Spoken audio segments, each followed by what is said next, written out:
से अपनी यात्रा निकालना है। सबको यात्रा निकालने का अधिकार है। तेजस्वी जी कह रहे हैं कि लालू यादव के शासनकाल से भी बुरा काल है, तो ये तो मान रहे हैं ना कि उनके पार्टी के जो नेता हैं और उनके जो संस्थापक हैं उनका कार्यकाल बुरा रहा है। लेकिन मैं ये कहना चाहूँगा, सीएम हाउस में अपराधी पलते थे और जब अपराध की शिकायत लेकर के कोई व्यक्ति सीएम हाउस जाता था तो उसको वहीं पाता था।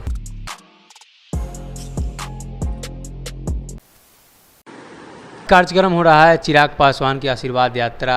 तो चिराग पासवान कहीं ना कहीं अभी भी नरेंद्र मोदी में आस्था बनाए हुए हैं। नहीं, देखिए उनका व्यक्तिगत मामला है, वो क्या है उस पर मैं बहुत टिप्पणी नहीं करना चाहूँगा। वो परिवार का उनके पार्टी का ये अंदरूनी मामला है और वो लोग कर रहे हैं, ठीक है। रामविलास जी की जयंती भी है, पुण्यतिथि भी आने वाली है और वो सब लोग कर रहे हैं।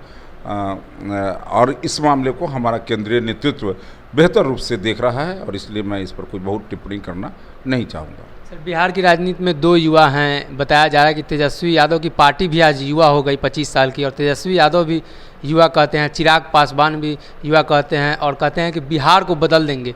बिहार में नीतीश कुमार ने जिस तरीके से कार्य किया है 15-20 सालों में, वो लालू यादव के शासनकाल से भी बुरा काल है। अगर तेजस्वी जी कह रहे हैं कि लालू यादव के शासनकाल से भी बुरा काल है, तो ये तो मान रहे हैं ना कि उनके पार्टी के जो नेता हैं और उनके जो संस्थापक हैं उनका कार्यकाल बुरा रहा है। लेकिन मैं ये कहना चाहूँगा कि बिहार के लोगों ने देखा है किस प्रकार से 2 बजे दिन में मोटरसाइकिल छीन करके और मोटरसाइकिल चलाने वालों को गोली मारी जाती थी।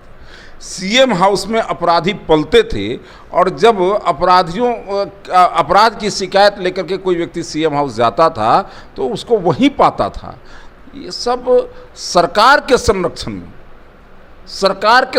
में जो अपराध पल रहा था, राजनीतिक संरक्षण जो उन्हें प्राप्त था, ये सबने देखा है।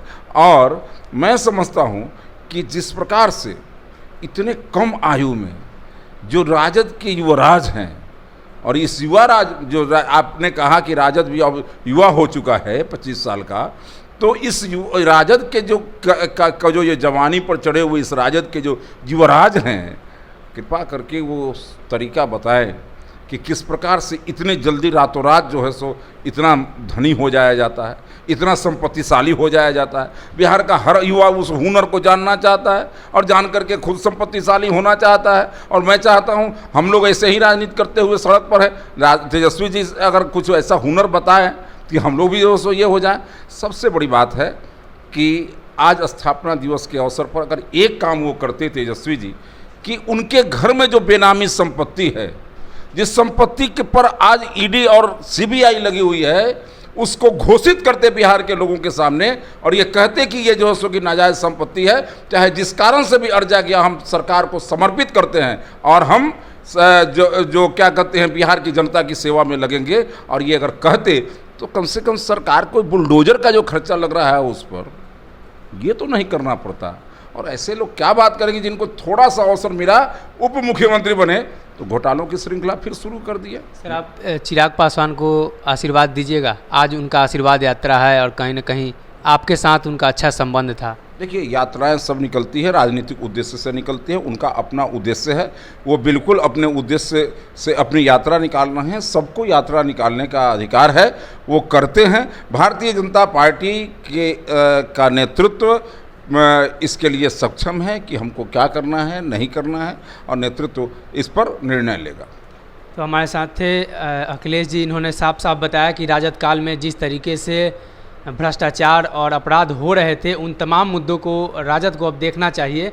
और राजद के जो नेता हैं तेजस्वी यादव, वो रातों रात इतने संपत्ति अर्जित कर लिए, इसके पीछे का कारण बताएं। तथा अन्य मुद्दों पर भी, चिराग पासवान के मुद्दों पर भी इन्होंने बोला कि चिराग पासवान का ये व्यक्तिगत है, उनके पार्टी का ये कार्यक्रम हो रहा है और इस बारे में केंद्र नेतृत्व तय करेगा। बन रही है हमारे साथ।